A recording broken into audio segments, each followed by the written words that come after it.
Nous avons dans la transfiguration du Seigneur ce que nous serons lorsque la qualité de fils sera atteinte. Et bien que ce soit à venir, 1 Corinthiens 15, 43, 1 Jean 3, 2, la présence de Christ en nous, qui est l'image de Dieu de Corinthiens 4, 4, doit produire un changement profond et progressif dans notre être intérieur. Tu es mon fils bien-aimé.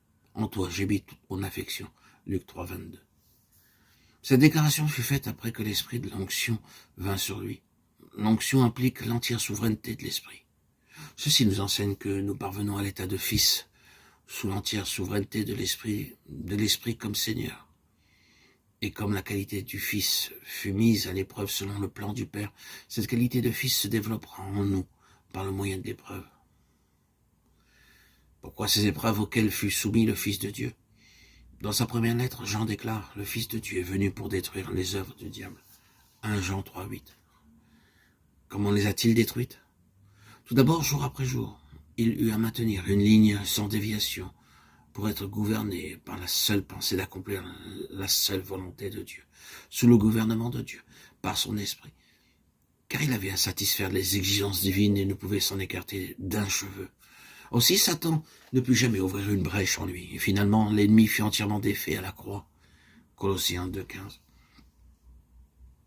Ainsi, l'ordre divin ayant été maintenu en Christ, rendait possible la reconstitution de l'homme et son acheminement à l'état de fils par le moyen de l'épreuve. Christ aussi a souffert pour vous, vous laissant un exemple afin que vous suiviez cette race. 1 Pierre 2, 21. C'est là l'ordre des choses.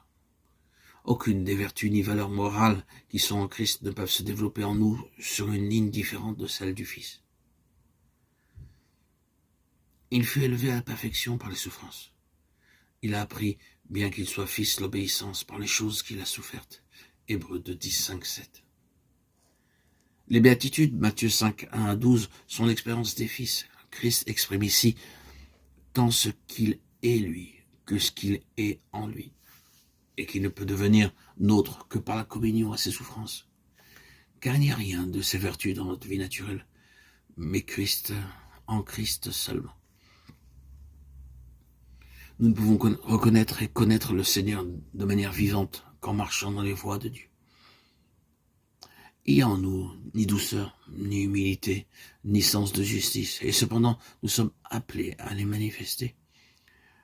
L'Église qui est une avec sa tête est appelée à partager ses souffrances pour chaque valeur et chaque vertu morale de la tête. Nous aurons à passer dans une certaine mesure par le même chemin qu'a suivi Christ.